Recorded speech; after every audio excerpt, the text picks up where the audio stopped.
तो स्कूल की क्रश, देखो यार तुम्हारी क्रश थी या नहीं थी मुझे नहीं पता, लेकिन मेरी एक क्रश जरूर थी, ठीक है। और मेरा और उसका हिसाब काफ़ी अलग था, क्योंकि मैं उसके सामने आते ही नर्वस हो जाता था यार। और एक तो मैं पहले से ही इंट्रोवर्ट था और उसके सामने आते ही हालत ख़राब हो जाती थी। हमारी हालत ना चोर-पुलिस जैसी हो गई थी।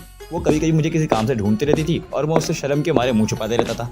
मानो शर्म और डर का कोई अल्ट्रा कॉम्बिनेशन बन गया हो। देखो इस वीडियो में मैं तुम्हें अपनी स्टोरी और साथ ही साथ ये शेयर करूंगा कि क्या गलतियां तुम्हें अपनी स्कूल लाइफ में अपनी क्रश के साथ में नहीं करनी चाहिए।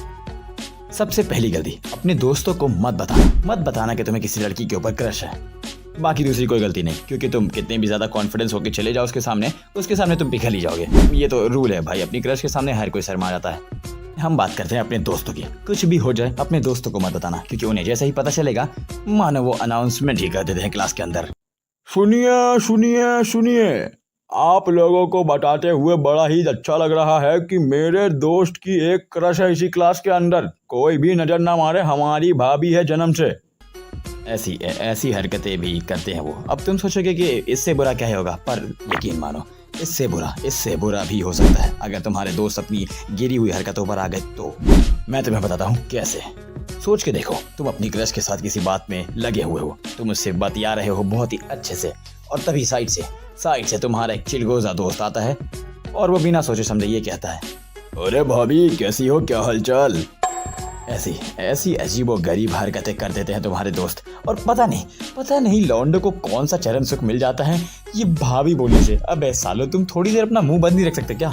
मतलब क्रश को देखते ही भाभी भाभी चिल्लाना चालू कर देते हैं, जैसे कहीं भंडारा हो रहा है और बता रहे हैं एक दूसरे को कि वहां पे भंडारा हो रहा है। अरे भाई मत चिल्लाओ यार।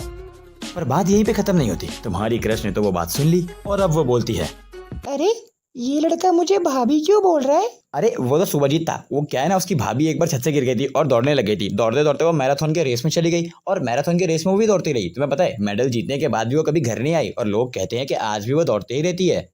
ये भाषण तुम दे देते हो नर्वसनेस के कारण, और तुम्हारी जो थोड़ी सी इज्जत बची हुई थी वो और थोड़ी सी हो जाती है तुम्हारे उन महीन कलाकार दोस्तों की वजह से। अरे सर, आपके टेबल पे ये मेरी माल की फोटो कैसे आ गई?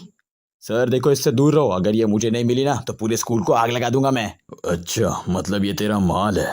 हाँ सर। और अगर तुझे ये नहीं मिली तो तू मेरे स्कूल को आग लगा देगा। बिल्कुल सही। तुझे पता भी है ये लड़की मेरे लिए कितनी इम्पोर्टेंट है। अरे सर देखो, मैं समझ सकता हूँ आपकी फीलिंग्स है और आप भी डिजर्व करते हो प्यार करना। अलग बात है आपकी बीवी आपको करती नहीं, पर मेरी बात समझो सर, आपकी उम्र देखो, वो आपकी बेटी की उम्र की है। वो मेरी बेटी ही है बे।